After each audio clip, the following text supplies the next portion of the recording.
जय गुरु जी। संगत जी, मैं अजय। आज शुक्रवार है संगत जी, बहुत ही अच्छा दिन है। आज शुक्रवार वाले दिन गुरु जी ने मुझे मौका दिया है सत्संग शेयर करने का। बहुत ही अच्छा लग रहा है मुझे तो।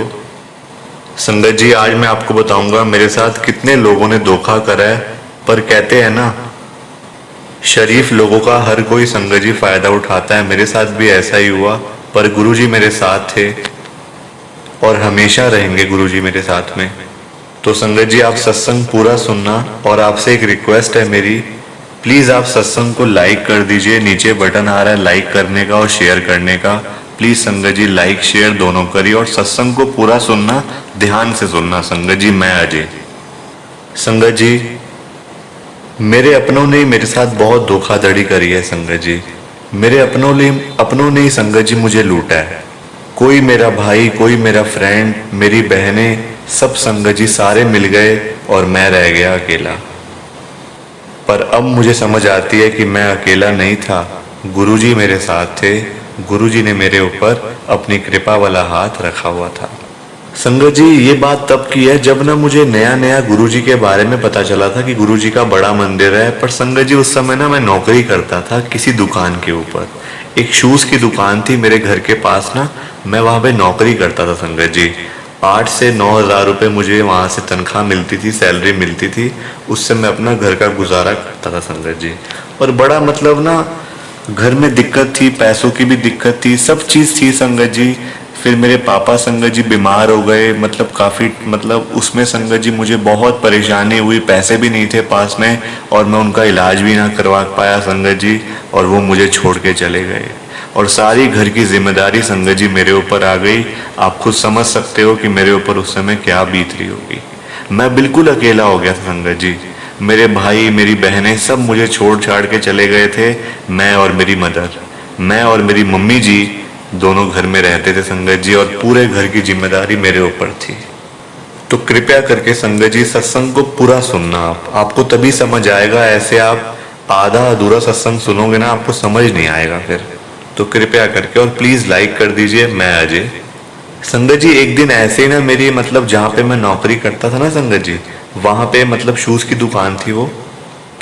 तो वहाँ पे कस्टमर आए एक, उनके ना, उन्होंने संगत जी गले में गुरुजी का लॉकेट पहना हुआ था। तो मैं उनको शूज़, मैं उनको दिखा रहा था कि मतलब उनके साइज़ के मुताबिक जो उनको मतलब आए। तो संगत जी, मैंने उनका लॉकेट देखा ना गुरुजी का, तो एक पता नहीं क्या मन में एक आया कि मैं उनसे पूछूं कि ये कौन है, मतलब आपने जो गले में लॉकेट पहना हुआ है ये कौन है आपके घर के। संगत जी, पहले मुझे लगा कि उनके घर के मतलब कोई होंगे जैसे ना, क्योंकि ऐसे पता नहीं था संगत जी मुझे ना कि गुरु जी हैं, मतलब साक्षात शिव जी का रूप हैं, गुरु जी महाराज हैं। मुझे ऐसा बिल्कुल भी संगत जी नहीं पता था। मुझे लगा कि उनके घर के कोई बड़े होंगे, मतलब ऐसे। तो मैंने उनसे पूछ लिया संगत जी, वो आंटी थे। आंटी कहते ये ना हमारे गुरु जी हैं और इनका आश्रम है, गुरु जी का बड़ा मंदिर छतरपुर के अंदर।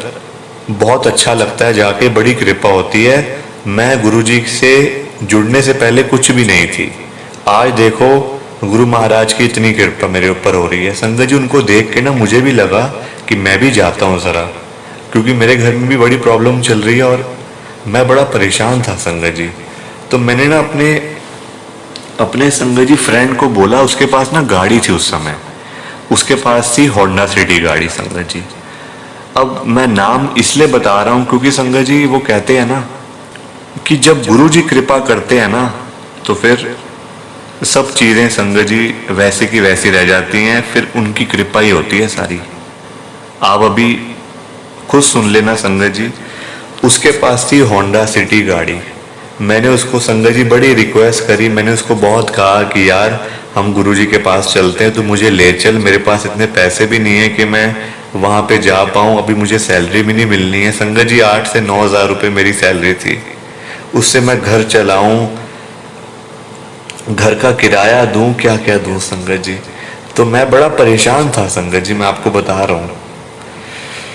तो मैंने उसको कहा कि यार तू मुझे ले चल, जैसे मुझे वहाँ से सैलरी मिलेगी ना, मतलब शॉप से, तो मैं तुझे दे दूंगा पैसे, जो भी तेरा खर्चा लगेगा, मतलब पेट्रोल वगैरह का, मैं तुझको सब दे दूंगा, तू मेरे ऊपर विश्वास कर। संगत जी, वो कहने लगा कि चल मैं तेरे को ले चलूँगा, तू ना ऐसा करियो मंडे को चलते हैं वहाँ पे। संगत जी, अब देखो उसके पास गाड़ी थी, अपना घर था, उसका बिजनेस था, पर तब भी संगत जी मतलब वो कहते हैं ना कि अमीर होने से, पैसा होने से संगत जी कुछ नहीं होता, दिल होना चाहिए अंदर, दिल होना चाहिए संगत जी। अमीर होने से क्या होगा बताओ? ये बात तो कितनी गलत है कि आपके पास पैसा तो बहुत है, करोड़ों रुपए पड़ा है, पर आपका दिल ही छोटा सा है संगत जी, तो फिर उस करोड़ों रुपए का भी क्या फायदा, उस लाखों रुपए का भी क्या फायदा, उन गाड़ियों का भी क्या फायदा, अगर आपका दिल ही अंदर से बहुत छोटा सा है। आप किसी को अपनी गाड़ी में बिठा ही नहीं सकते, तो उसका क्या फायदा संगत जी। अभी आप खुद सुनो, मैं आपको बताता हूँ संगत जी। मंडे का हमारा डिसाइड हुआ कि मंडे को चलेंगे। मैंने भी संगत जी अपने जो मेरे मालिक थे ना शॉप पे, जो ऑनर थे, मैंने उनसे कह दिया कि ना मुझे मंडे को जाना है अपने गुरुजी के पास, तो प्लीज़ आप मुझे छुट्टी दे देना। वो कहते चलो कोई बात नहीं, जाओ। हुआ। और संगत जी बहुत अच्छे थे वो बहुत अच्छे थे। अब संगत जी मंडे को मैं पूरा रेडी होके संगत जी मैंने अपने मतलब कपड़े वगैरह सब तैयार करके ना मैं बिल्कुल मतलब तैयार हो गया। मैंने अपनी मम्मी जी को भी कह दिया कि मम्मी जी आज मैं गुरुजी के पास जा रहा हूँ, वहाँ पे मैं सब कुछ कह के आऊँगा गुरुजी को कि हमारा गुरुजी कुछ करो, हम पे अपनी कृपा बरसाओ, आप तो सबके ऊपर कृपा करते हो। संगत जी मैंने अपनी मम्मी को भी मतलब बताया हुआ था कि मेरे ऐसे मतलब कि ना एक कस्टमर आए थे, तो वो बता रहे थे गुरुजी के बारे में। तो वो कहते जा एक बार चला जा देखा कैसा होता है, फिर अगर अच्छा लगेगा तो फिर तुम मुझे भी ले चलियो। संगत जी उन्होंने ऐसे कहा था। तो मैं बिल्कुल तैयार होके ना संगत जी रेडी होके मैं अपने मतलब घर के बाहर बैठ गया कि चलो अभी आने वाला होगा। संगत जी उसने मुझे कहा था मैं 10 बजे आ जाऊंगा तेरे पास, पूरे 10 बजे आऊंगा, आराम से चलेंगे और दर्शन करके आ जाएंगे। संगत जी मुझे क्या पता 10 के संगत जी 11 बजे, 12 बजे, 1 बजे, 2 बजे, 3 बजे संगत जी मैं इतनी गर्मी के अंदर अपने घर के बाहर बैठा रहा। मेरी मम्मी मुझे ये बोलती रह गई कि बेटा अंदर आ जा, कोई बात नहीं तू अंदर बैठ, वो अगर बाहर आएगा तो आवाज लगा लेगा, फोन कर देगा। संगत जी पर मुझे जाने की इतनी जल्दी थी, और देखो पैसे जेब में मेरे पास 10 रुपए भी नहीं थे संगत जी। मेरी जेब के अंदर उस समय गुरुजी महाराज सामने बैठे, मैं भी अपने घर में बैठ के सत्संग शेयर कर रहा हूं। मेरी जेब में 10 रुपए भी नहीं थे उस समय कि मैं किसी और तरीके से जा सकूं। देख लो आप। और अभी आपको मैं सब कुछ बताऊंगा, सब कुछ। संगत जी मैं इंतजार करता रह गया उसका, मेरे अपने फ्रेंड का। देखो मैं उसको बुरा नहीं कह रहा, पर जो उसने किया मेरे साथ मैं आपको बता रहा हूं संगत जी। बस हार के मैंने 3 बजे उसको दोबारा से कॉल करा कि यार तुम कहाँ पे हो, मैं तो इतनी देर से, इतने घंटे हो गए मैं इंतज़ार कर रहा हूँ आपका।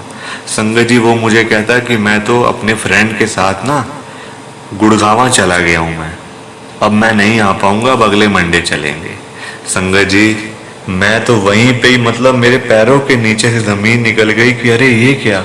मैं तो बिल्कुल रेडी होके बैठा हूँ। मैंने तो संगत जी ये भी सोच लिया था कि मैंने गुरुजी से क्या कहना है, जाके क्या अरदास लगानी है, क्या मैं गुरुजी से बात करूंगा, मैं ये सोच के बैठा हुआ था। पर उसने मुझे साफ मना कर दिया संगत जी, एक तरीके से उसने मुझे मना कर दिया। और साथ में वो मुझे ये कहता है कि मंडे को भी देखेंगे, क्योंकि मैं कहीं बाहर जा रहा हूँ अब, तो आप अपना देख लो। संगत जी देखो ऐसे होते हैं आजकल के लोग, भाई भाई का नहीं है संगत जी। आजकल का ये ऐसा टाइम आ गया, कलयुग है ये, कि भाई भाई का नहीं है, दोस्त आप देख लो। उसने मेरे साथ इतना बुरा करा संगत जी, वो मुझे नहीं लेके गया। और मैं आपको बता रहा हूं उसी दिन संगत जी मैंने रात को खाना भी नहीं खाया उस चक्कर में। संगत जी मुझे अंदर से ना बड़ा दुख हो रहा था। मेरी मम्मी मुझे कहते कि चल कोई बात नहीं, 2-3 दिन बाद चले जाएंगे हम, मैं तेरे साथ चल पड़ूंगी, कोई बात नहीं। संगत जी मेरे को अंदर से ऐसा लग रहा था कि जैसे सब कुछ खत्म हो गया, अब मैं नहीं जा पाऊंगा, क्योंकि मेरे पास पैसे नहीं थे और मुझे जो मेरी सैलरी मिलनी थी वो अगले महीने मिलनी थी, तो इस महीने तो मैं नहीं जा पाऊंगा। संगत जी मुझे ऐसा लग रहा था। मैं अपने काम से गया, फिर संगत जी ट्यूसडे को गया, वेडनेसडे को गया, संगत जी थर्सडे को गया। थर्सडे को ना वही आंटी मेरी शॉप के ऊपर आते हैं, मेरी क्या संगत जी जहाँ पे मैं नौकरी करता हूँ वहाँ पे वो आते हैं।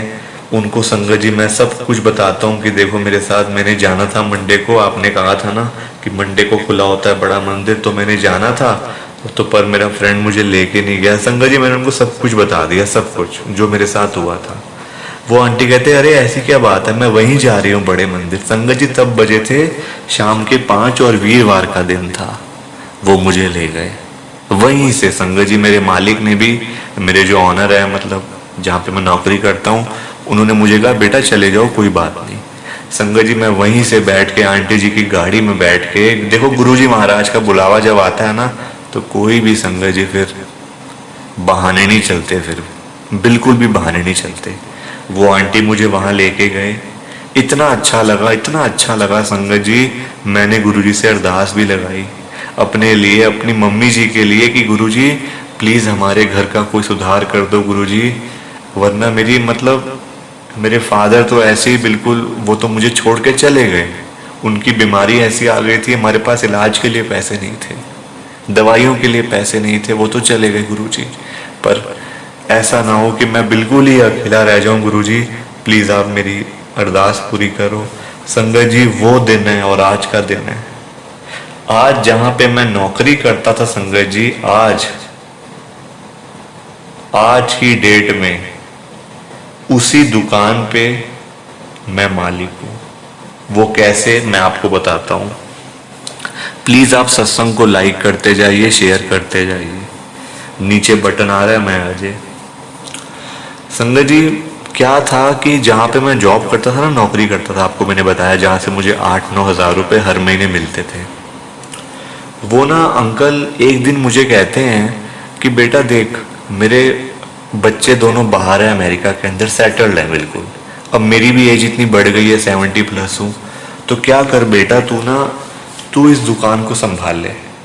मैं बाहर जा रहा हूँ, मेरे बेटे मुझे बुला रहे हैं कि पापा यहाँ आ जाओ, तू ये मतलब दुकान संभाल, जो तुझे मिलेगा वो तेरा, मुझे कुछ नहीं चाहिए, बल्कि मैं दुकान भी तेरे नाम से कर रहा हूं, तू इसको रख बेच, जो करना है तू कर, पर तू ये काम मत छोड़ियो, ये काम में तेरे को बहुत फायदा होगा। संगत जी वो मुझे अपनी दुकान भी दे के गए, अपना घर भी दे के गए, जो कि दुकान के ऊपर था। आप देख लो गुरु महाराज की कृपा।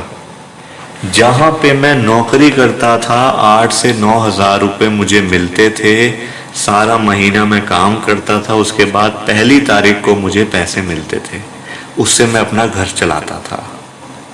उसी दुकान पे मैं मालिक बन गया संगत जी, गुरु महाराज की कृपा से। और मुझे घर भी मिला, ऊपर उनका घर था संगत जी। वो कहते तू यहीं पे रह आराम से, अपनी मम्मी को भी यहीं पे ले आ आराम से। वो तुम कहाँ रहते हो किराए के घर पे, कहाँ से निकालोगे किराया, यहाँ रहो आराम से, काम करो, पैसा कमाओ, जो मर्जी करो, मैं तो बाहर जा रहा हूँ। संगत जी वो बाहर चले गए, आज उनकी दुकान, उनका मकान, मतलब मैं दिन रात गुरु जी का शुक्राना करता हूँ, और उन अंकल का जो ये मुझे सब कुछ दे के गए हैं। वो कहते हैं मुझे कुछ नहीं चाहिए, मेरे पास सब कुछ है, मेरे बच्चे वहां पे हैं, तू भी मेरे बेटे की तरह। संगत जी मैं 9 साल से उनके पास काम कर रहा हूँ। वो कहते तू मेरा बेटा है, तू मेरा तीसरा बेटा है तू। तो संगत जी देख लो आप, सिर्फ एक बार बड़े मंदिर गया हूँ, अभी तक मैं अपनी मम्मी को भी बड़े मंदिर में नहीं लेके गया संगत जी, क्योंकि मुझे टाइम ही नहीं मिल पा रहा, इतना काम है दुकान पे संगत जी। अब तो बल्कि मैंने संगत जी काम भी बढ़ा लिया है। अब एक दिन संगत जी गुरु जी का बुलावा जैसे ही आता है ना, मैं अपनी मम्मी को भी लेके जाऊंगा बड़े मंदिर के अंदर। ये मेरा उनको संगत जी मैं कह चुका हूं पहले से। तो देखो ऐसा संगत जी आप मतलब हिसाब लगा लो, जिसके पास कुछ नहीं था आज गुरु जी ने उसको सब कुछ दिया हुआ है, सिर्फ और सिर्फ गुरु जी ने। प्लीज आप सत्संग को लाइक करो, शेयर करो ज्यादा से ज्यादा, क्योंकि देखो हो सकता है इस सत्संग को सुन के कई संगत के जो मन में सवाल चल रहे हैं ना, जो उनके जवाब मिल जाएं, हो सकता है। बहुत मतलब संगत के काम आने वाला सत्संग है ये आज का। जिसके पास कुछ नहीं था उसके पास सब कुछ है। तो प्लीज लाइक करो, शेयर करो। मैं गुरु जी की संगत, एक छोटा सा गुरु जी का भगत, अजय अंकल, जय गुरु जी, शुक्राना गुरु जी, जय गुरु जी संगत जी, गुरु जी का हर पल शुक्राना। संगत जी, सत्संग अच्छा लगा तो लाइक करें, शेयर करें और ब्लेसिंग ऑलवेज गुरुजी चैनल के साथ में ही जुड़े रहिए ताकि आपको गुरुजी के नए नए सत्संग सुनने को मिल सकें। जय गुरु जी संगत जी।